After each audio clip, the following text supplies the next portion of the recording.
기독교는 다른 종교와 다릅니다. 달라도 너무 달라요. 세상의 종교는 현생의 복을 구하는 종교예요. 그러나 기독교는 하늘의 복을 말합니다. 오늘은 11절 하반절에 보니까는 복이 있다라고 말씀하는 거예요. 그런데 그 복이 어떤 복인가? 12절에서는 하늘에서 너희의 상이 크다라고 말하는 거예요.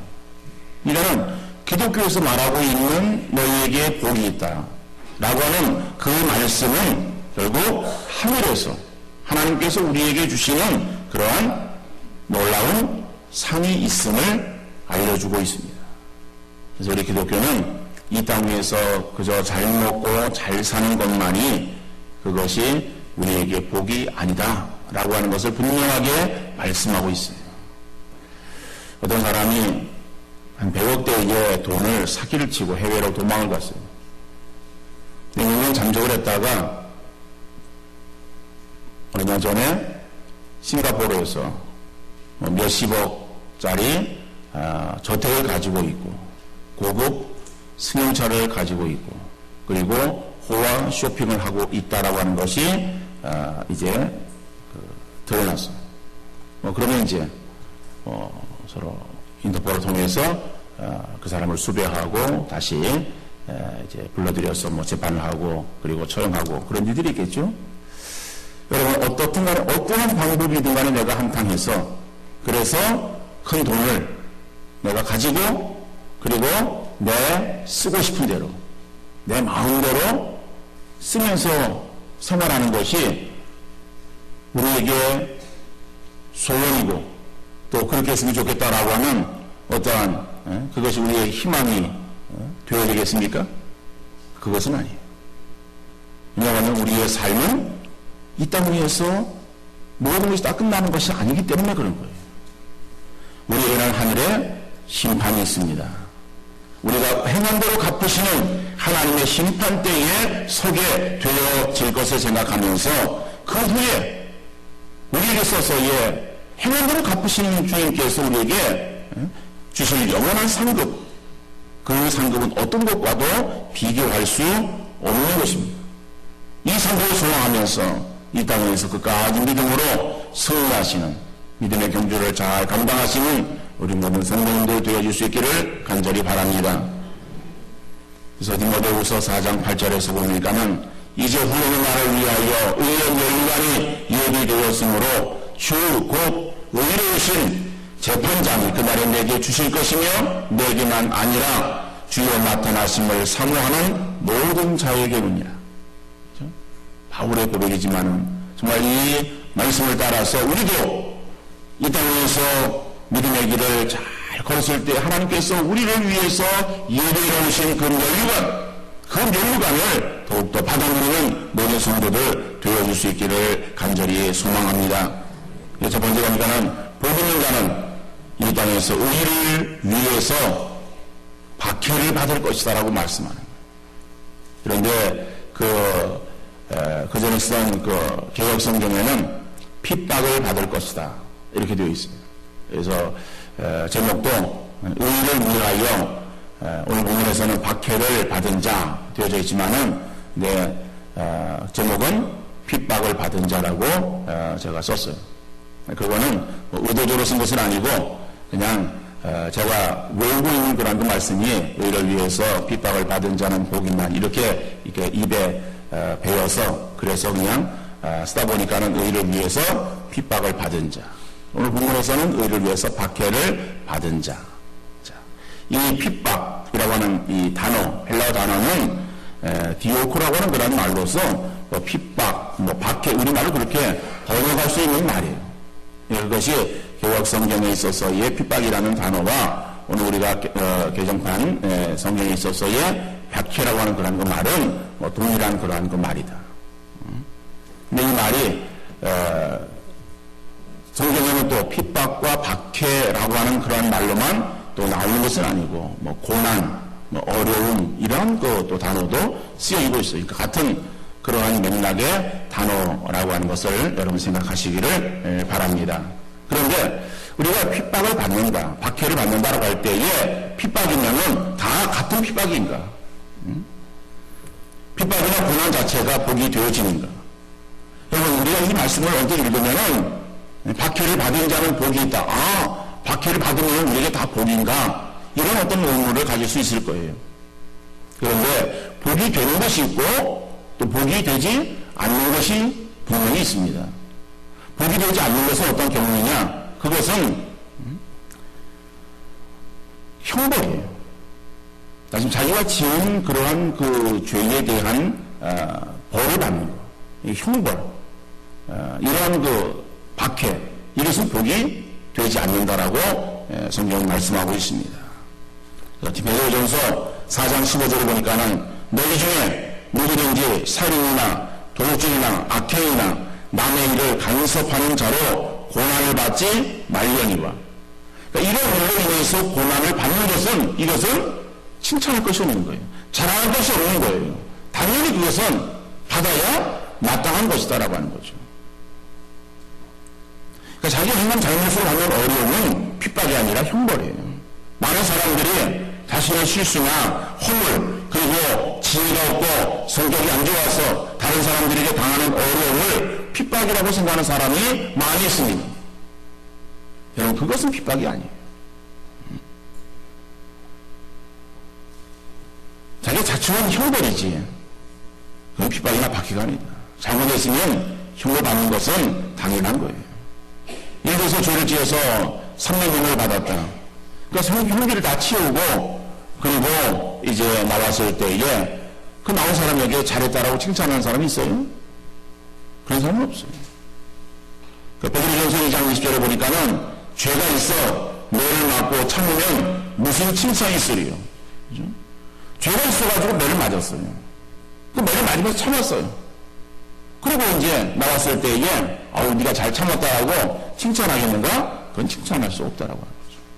이제 우리가 당하는 그러한 이 박해, 어려움, 고난 이런 것들 가운데서 내가 잘못한 것으로 인해서 당하는 어려움은 그것은 마땅히 받아들일 일이고 그것으로 인해서 우리가 어떤 보상을 기대한다는 것은 이것은 잘못되어진 것이죠. 그러나 복이 되어지는 핍박이 있습니다. 오늘 말씀이죠. 의를 위하여 박해를 받은 자는 복이 있다라고 말씀하는 거예요. 여기서 의라고 하는 것은 자기의 의가 아닙니다. 의를 위하여 자기 어떤 의, 그걸 위해서 핍박을 받은 자가 아니라 이거는 주님의 의예요. 예수 그리스도의 의. 그럼 예수 그리스도의 의가 무엇이냐? 좀 그런 어떤 문제점에 우리가 봉착할 수 있을 거예요. 근데 이 본문에 보니까는 10절에 의를 위하여 박해를 받은 자는 복이 있나니 라고 말씀하는데 11절에 이어서 설명하고 있습니다. 나로 말미암아 너희를 욕하고 박해하고 거짓으로 너희를 거슬러 모든 악한 말을 할 때에는 너희에게 복이 있나니. 그러니까 11절의 말씀은 10절의 말씀을 좀 더 설명해 주고 있는 말이에요. 그러니까 이 말씀 볼 때에 의를 위하여 박해를 받는다라고 하는 것은 나로 말미암아. 왜 나가는 거예요? 이거는 예수 그리스도죠? 주님으로 인해서 주님으로 말미암아 우리가 욕을 먹고 박해를 받고 그죠? 모든 어떤 어려운 그런 일들을 만나게 되어질 때는 그것을 잘 참아 견뎌나갔을 때에 너희에게 그것이 복이 된다라고 말씀하고 있는 거예요. 예수님이 땅에 오셨을 때에 유대교의 진리를 향해서 잘못되었다고 지적하시면서 책망하셨어요. 지금은 우리 예수님이 믿는 사람이나 믿지 않는 사람들에게 있어서나 예수님이 높임을 받고 있습니다. 그러나 예수님이 육신을 입고 이 땅에 처음 오셨을 때는 아무도 예수님에 대해서 알지를 못했어요. 심지어 제자들로 부름받았지만은 그 제자조차도 예수님에 대해서 제대로 인식하지 못했어요. 그때 인식했던 존재는 누군가면 단지 귀신들이었어요. 귀신은 예수님이 누군지 알았어요. 그래서 자기를 멸하러 오는 그러한 그 주님을 향해서 두려워 떠는 거예요. 그때에 예수님께서는 귀신을 향해서 잠잠하라고 말씀하는 거예요. 왜? 아직까지 주님의 때가 되지 않았어요. 그러니까 주님의 때가 되지 않았을 때에 주님의 이름이 드러나는 때가 아니기 때문에 주님은 그 때를 기다렸던 거예요. 그래서 시간이 지난 뒤에, 그리고 제자들의 믿음이 더 성장하고 온전해진 뒤에, 그래서야 예수님은 십자가를 말씀하시고 고난을 말씀하셨던 거예요. 자, 그러니까 예수님의 그런 존재를 잘 인식하지 못했던 사람들에게 있어서 잘 알려지지 않았던 문명의 예수님께서 유대 종교 지도자들을 향해서 책망하시는 거예요. 이거는 유대 종교 지도자들이 예수님에 대해서 어떤 감정을 가지고 있었겠습니까? 당연히 악한 감정을 가지고 있었을 거 아니겠어요? 물론 예수님 주변에는 많은 사람들이 있었어요. 근데 그 많은 사람들이 예수님을 향해서 단지 구경하러 나온 구경꾼에 불과하지 예수님의 제자들은 아니었었다. 그 구경꾼들은 결국엔 다 바람 부분 날아가 버릴 그런 예수님에게는 아무 도움이 안 되는 사람들이에요. 그러나 예수님의 향해서 대적하는 대적자들은 점점 많아졌던 거예요. 자기들을 비난하죠. 그리고 심지어는 내가 하나님께로부터 났고 내가 하나님의 아들이다 라고 말하는 않으며 이 유대인들, 특별히 종교 지도자들은 이거는 하나님에 대한 모독으로 생각해요. 신성 모독. 그러니까는 저 예수님 저 죽일 그러한 사람이다 이렇게 생각을 했던 거예요. 그래서 그들은 호시탐탐 예수님을 향해서 죽일 방도를 취했던 것입니다. 자, 예수님은 유대인들의 그러한 이 관계로 인해서 고난의 삶을 그러한 사셨어요. 그리고 또 십자가를 지셨어요. 그러니까 십자가는 고난이죠. 그리고 죽음을 당하셨어요. 그 죽음은 고난의 극치입니다. 이 모든 고난들을 당하신 주님이에요. 근데 주님의 제자들은 어떻게 했습니까? 유대인들의 관계로 인해서 어려움을 당했어요. 그리고 그 기독교인들이 로마를 향해서 제가 말씀드렸듯이 이 유일신 하나님, 우리는 하나님 이외에는 다른 것들에 대해서는 경배하지 않는다 라고 하는 신앙 때문에 로마 황제 숭배 사상을 거부하는 거예요. 그러니까 로마에서도 이제는 기독교인들을 탄압하는 거예요. 그러니까 초대교회는 예수님 돌아가시고 그 제자들, 12제자들의 그 제자들, 그 시대가 초대교회 시대예요. 그거를 무슨 이 교회에서는 속사도 시대라고 말하는데, 그러니까는 성경에 나오는 예수님의 제자들의 시대도 초대교회라고 말할 수 있는 것이고, 그리고 그 다음에 어떤 세대들도 그 초대교회에 계속 이어집니다. 이거는 그 초대교회에 박해가 있었는데 그 박해가 언제까지 계속 되어지는가 하면 주후 313년까지 이어지는 거예요. 주후 313년에 콘스탄틴 대제가 기독교로 국교로 인정합니다. 로마의 국교로 승려하는 때가 313년이에요. 그러니까 313년에 로마의 국교로 기독교 인정할 때까지 기독교는 지하종교였어요. 핍박받고 박해받는 그러한 그 가운데 있었고, 이제 그 313년 그 이후에 이제는 마음먹고 그들의 신앙생활을 행할 수 있었고 교회가 번창에 세워질 수 있었던 것입니다. 그러니까 그 전까지의 교회는 건물이 있는 교회가 아니에요. 건물이 없는 그런 형태의 교회였어요. 가정교회 형태로 예배를 드렸던 것입니다. 그리고 그런 그 예배의 장소가 그렇게 커다랗게 할 수 없는 것은 그 당시의 신앙생활은 자기들의 생명을 내어놓고 신앙생활을 하게 되는 거예요. 로마에서 기독교인들을 탄압하는 거예요. 저 놈들은 우리 로마에 대해서 반역하는 그런 죄인이다. 이렇게 인정했던 것이죠. 그러니까 로마 황제 숭배 그것을 받아들이지 않았기 때문에 기독교인들에게는 박해가 주어졌던 것입니다. 그래서 기독교인들은 자기들의 신앙을 지키면서 그래서 지하동굴, 카타콤에 숨어 살았고, 그리고 또 많은 사람들이 외지로 흩어지게 되었어요. 자기 나라가 아닌 이스라엘, 팔레스타인 땅이 아닌 다른 그 나라로 흩어지게 되었던 것입니다. 그 흩어진 그런 그 사람들에게 베드로는 편지를 보내면서 베드로전서 1장 1절에서 예수 그리스도의 사도 베드로는 본도, 갈라디아, 갑바도기아, 아시아와 비두니아에 흩어진 마게네.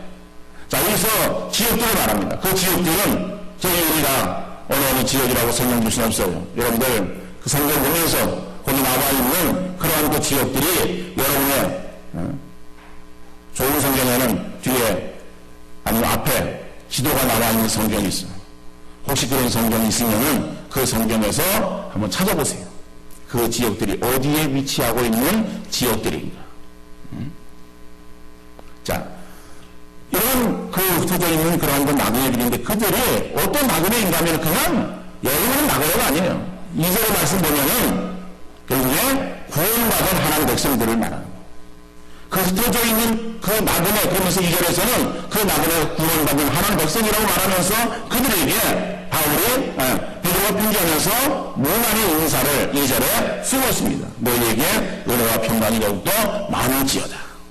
자, 이러한 초대교회에 있었던 그러한 신앙의 박해, 그 박해를 피해서 도망할 수밖에 없었던 그러한 그 아주 위험한 그러한 상황을 우리가 생각해 볼 수 있습니다. 자, 그런 상황 속에서도 초대교회 성도들은 열심히 신앙생활을 감당했습니다. 사실 바울도 자기의 주어지는 박해와 여러 가지 많은 고난이 있었지만은 복음 전하는 일에 있어서는 결코 그게 뒤로 물러서지 않았어요. 자, 오늘 우리에게 있어서 이러한 어떤 생사를 넘나드는 어려움이 없지만은 그럼 이 땅에서 우리의 신앙생활이 결코 쉬운가? 쉽지 않아요. 그 쉽지 않으면은 우리는 의문이 생겨집니다. 그 의문이 무엇인가 하면은 신앙생활을 하려면은 하나님의 선한 인도하심 가운데 사람들에게 칭찬과 인정을 받아야 되지 왜 핍박이 주어지는가는 의문이 생길 거예요. 여러분, 우리는 구원받은 하나님의 백성입니다. 그죠? 구원받은 하나님의 백성. 그 구원받았다는 중생이 따라가는 것은요, 한 번의 중생으로 영적 출생이 이루어진 그러한 그 중생한 우리 성도들에게 있어서의 그 영적 출생은 다시 지워지지 않습니다. 다시 말하면 우리가 구원받은 하나님의 백성들이 따라갈 때에 그것은 유효한 거예요. 언제까지? 세상 끝날까지. 그때에 세상에 우리 주님이 우리를 찾아올 때에 이 세상을 떠나면 우리 어디 갑니까? 우리 영혼은 천국에 들어가는 거예요. 지금 죽어도 예수님 사람이 지금 죽어도 어떻게 해? 천국에 들어가는 거예요. 그죠? 그러니까 우리가 구원받은 백성은 하늘나라의 시민권을 가지고 있는 자들이에요. 하늘나라의 시민권을 가지고 있지만은 우리가 바로 두고 살아가는 세상은 천국이 아닙니다. 우리는 구원받은 백성들이 천국에 살아가는 거 아니에요. 구원받았지만은 천국 백성 되었지만은 아직까지 우리는 천국에 들어간 것이 아니라 우리가 어디 살아가고 있습니까? 세상에서 살아가고 있어요. 근데 세상이 어떤 세상이에요? 세상이 악한 세상이에요. 악한 세상이라고 하는 것은 믿지 않는 그런 사람들이 믿는 사람은 더 많죠? 우리 주변에. 또 공중권세를 누가 잡고 있어요? 우리의 대적 악한 사단이 공중권세를 잡고 있어요. 그래서 믿는 자를 할 수만 있으면 넘어뜨리기 위해서 교회를 꾸미고 있는 그런 세상에 우리가 살아가고 있어요. 그런 악한 세상에 살아가는 우리들에게 있어서 사람들이 칭찬과 인정이 있겠어요? 이런 세상 속에서 우리 백성들이 칭찬과 인정과 높이를 받고 살아간다면 그 신앙 자체가 문제가 있는 거예요. 당연히 우리는 세상을 거슬러가는 사람들이에요. 거슬러가고자 할 때 우리에게 많은 어려움이 있고 핍박이 있고 박해가 있을 수 있어요. 그러나 우리 세상과 타협할 수 없고 상과 짝할 수 없는 것은 우리는 하나님의 백성 되었기 때문인 줄로 믿습니다. 그러니까 우리가 이 땅에서 살아가는 그런데 이 삶은 영광 부어진 삶이 아니라 그 영광을 바라보면서 영광을 얻기 위해서 준비하는 그러한 삶이 이 땅에서 우리의 삶이다. 그 삶에 여러 가지 많은 어려움들이 있음을 말하고 있는 거예요. 여러분, 우리나라의 입시 문제가 있습니다만은 어떻든 간에 학생들에게 있어서의 최대의 그 목표는 좋은 대학에 들어가는 거예요. 자, 좋은 대학에 들어가고자 할 때에 아무나 좋은 대학에 들어갑니까? 우리 학생들 여기 있는데 아무나 좋은 대학에 들어가요? 어떤 학생이 들어갈 수 있겠습니까? 예. 좋은 대학에 들어가려면요, 공부 잘하려면요, 어떻게 돼요? 죽기 살기로 공부해야 돼. 우리 학생들아, 죽기 살기로 공부해야 돼. 그러면 성적이 좋아지는 거죠. 여러분, 운동 선수들이요, 어떠한 경기를 앞두고, 그리고 그 다음에 좀 쉬는 시간이 있습니다. 그 쉬는 시간에 운동선수들이 그냥 적당히 쉬고 놀고 그러겠습니까? 아니에요. 그들은요, 훈련을 또 떠나는 거예요. 훈련을 떠나서 입에서 단내가 날 정도로 강한 훈련을 하는 거예요. 그 강한 훈련을 하고 그리고 그 다음에 어떤 경기에 이제 임하는 거예요. 그렇게 되어지면은 좋은 성적을 내는 거예요.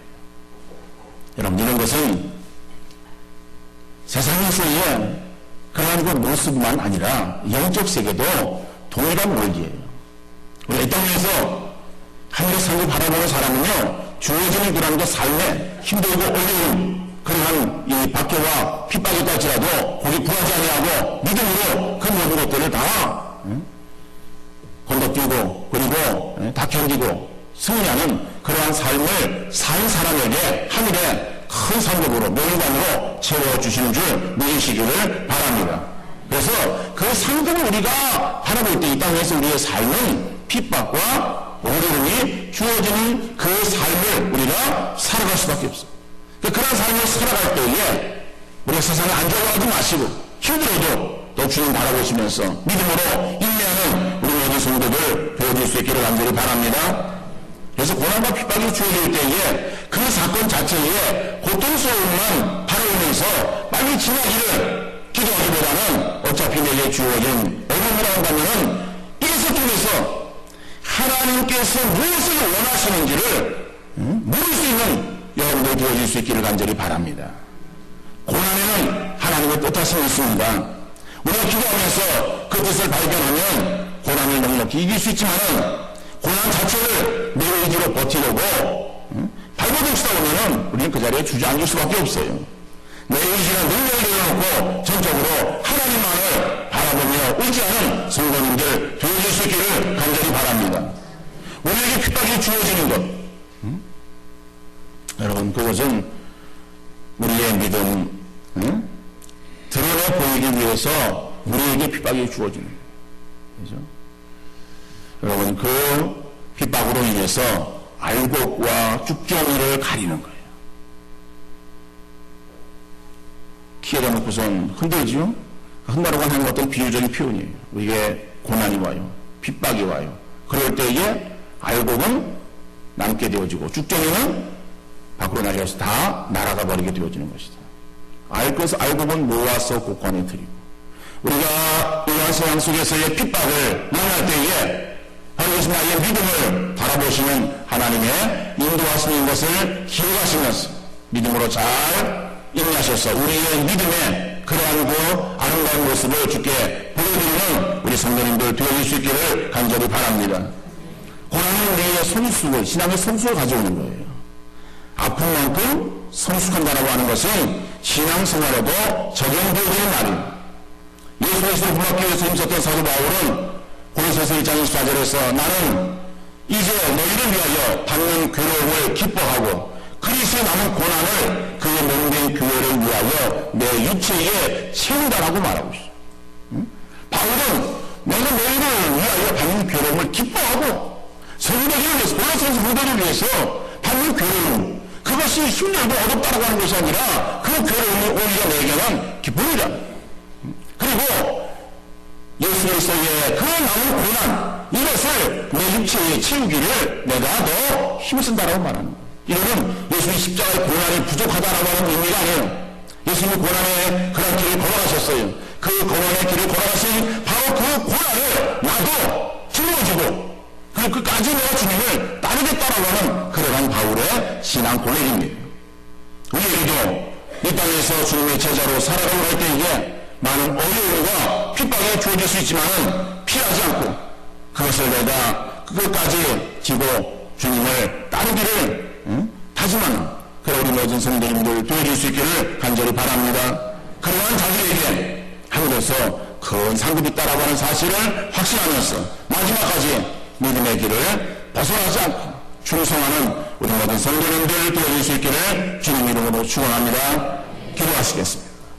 거룩하시고 사랑이 풍성하신 하나님 아버지, 귀한 주여 허락하시고 예배할 수 있도록 은총을 풀어주시며 이 시간도 이 땅에서 우리의 삶이 조용해서 경건하게 살고자 할 때에 핍박이 고령 있음을 말씀하셨는데 그까지 믿음으로 승리하는 우리 모든 성도들 되게 해 주옵소서.